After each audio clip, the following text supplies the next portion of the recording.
Okay guys, it's now about 24 hours later. Finally installed the RAZR AT-S Maxxis tires on the truck. So yeah, let's take a look. That's what it looks like right there. So I think it's a pretty good size. It's not too big, not too small. This is essentially, I want to say, just shy of a 32.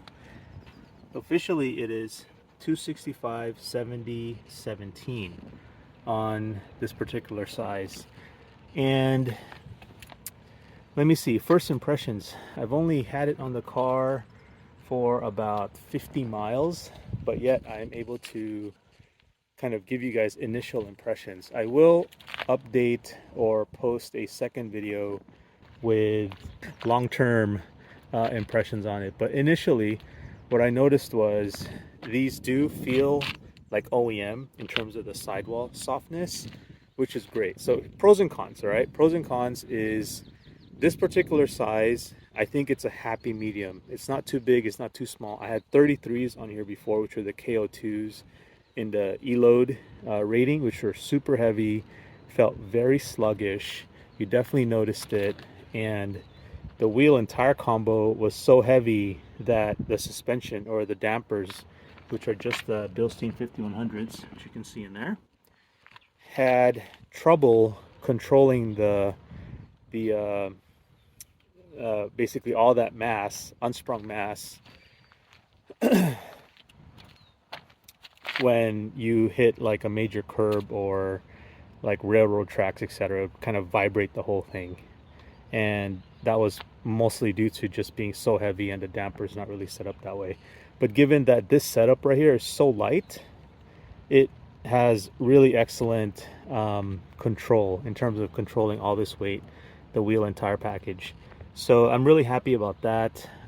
Small bump sensitivity, like, you know, these cracks, they just disappear because the sidewall and the tread is a little bit soft. Again, these are initial impressions. Like, you can still see there's still a little bit of nubbing on there, so I need to get a good scrub off of them to find out.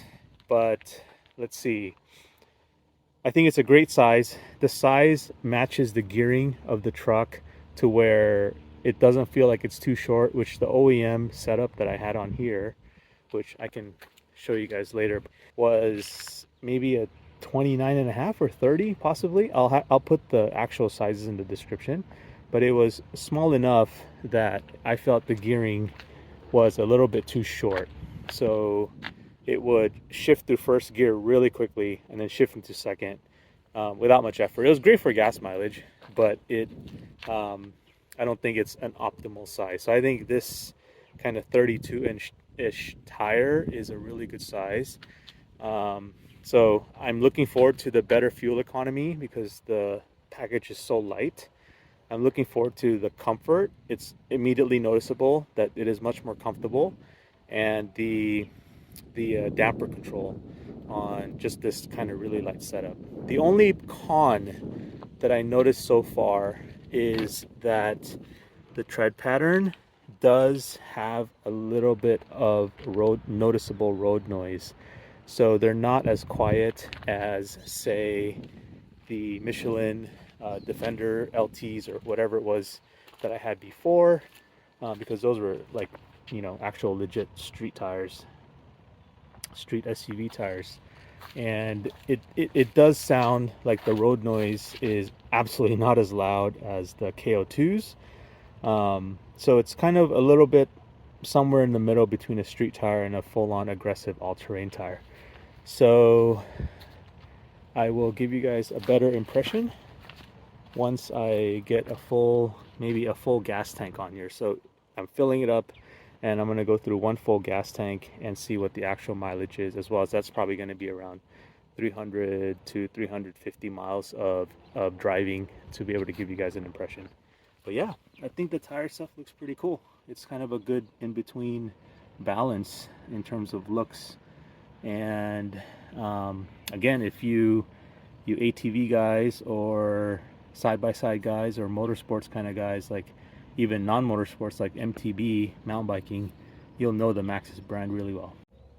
guys, before I wrap up, I wanted to add, well, I want to be fair in these reviews, and I wanted to add that another con with this setup is because it's not an E-rated tire, then the sidewall is, I'm not sure if it's a little bit more reinforced than stock, but she's certainly not going to be as strong as an E-rated tire. So I've got to be really careful about my air pressures. I won't be able to ride these really low. But considering that I don't do any rock crawling, you know, this truck doesn't have a locker, and even though it's a 4x4, it's really, I use it mostly for gravel roads and trails, and really just to get to campsites and mountain biking kind of trails off road. So hopefully that should be okay. I'm really looking forward to figuring out if this tread pattern is going to be good for snow, mud, and sort of off pavement traction. But I'm really not going to be rock crawling or doing anything that's going to hopefully put the carcass at risk, because this is not going to be obviously as strong as some of the other all-terrain or even more aggressive tires. All right, so those are all the pros and cons I can think of off the bat. Oh, some more pros actually. Today I did some braking tests, and in some of those braking tests, the lugs and the actual tire itself seems to hold its shape really nice. So what I noticed right away, for example, with the KO2s was under hard braking, all the lugs would kind of squirm a little bit, and you would feel the truck kind of shimmy a tad, and that was not cool. Hopefully they fix that in the KO3s. But this, as far as, you know, street performance with acceleration and also braking, hard braking, it feels pretty solid. So I'm really happy about that. It doesn't pull or tram line. I just recently got an alignment on this, so the alignment's perfect. And so I noticed that on the freeway, it doesn't pull, it doesn't tram line. You know, it just does the normal street tire stuff, except for, again, slightly bit of noticeable road noise. So it's not that bad. It definitely doesn't hum or make that thrumming noise that the KO2s did. All right, so just a quick explanation of how I ended up with the AT-S and sort of my thought process. So this was the KO2 that was previously on the vehicle. This is the AT-S, the new one, which is that size. Sorry, it's backwards. And this is just your standard kind of Michelin Defender street light truck tire. So I basically wanted for this truck that I'm currently changing the axles on, I really wanted a more sort of street focused all-terrain tire. I'm kind of sick and tired of the KO2, partly because this is a very heavy tire. This is like a 50-pound tire. This is approximately a 30-pound tire. I can't remember what this weighs, but this is even lighter. So because I do some really mild camping a few times a year on kind of your graded, you know, fire road trails sort of thing, I didn't really need something this aggressive. And 99% of the time I'm on the road, I really wanted something that would give me better gas mileage, was much quieter, yet still be, you know, a little bit aggressive in terms of the looks. Because you can see the side pattern, the sidewall pattern does have some just aesthetic features as compared to, say, like the street style Michelin or even the side lugs in the KO2. So it's kind of exactly the Goldilocks for me, somewhere in the middle. Given that this is a much lighter tire, I'll show you partly why. So this is a E-rated KO2, granted E-range for the load range. It is going to be like a super heavy tire with very, very, very thick sidewalls. So for some of you, I know that's kind of your ideal setup. More power to you. If you want to run real low air pressure on these, like 10 psi or something, then I'm sure they'll do just fine on a rocky trail. But as a comparison, the trade-off is these are really, really soft sidewalls. and also a much significantly lighter tire, like probably approximately 20 pounds lighter. Yet you still get the sort of, you know, cool, aggressive look and get a fairly aggressive tread pattern. According to Maxxis, they really designed this tread pattern to be sort of that middle ground. They still have the serrated edges, but generally they're still in your straight rows, very similar to how a street tire would be. Some siping, but not quite as many sipings as a street tire, but also not quite as spread apart as your KO2. So obviously there's a mud terrain, which I don't have, which I don't ever want to use because they just howl like crazy. And I'm just not into that.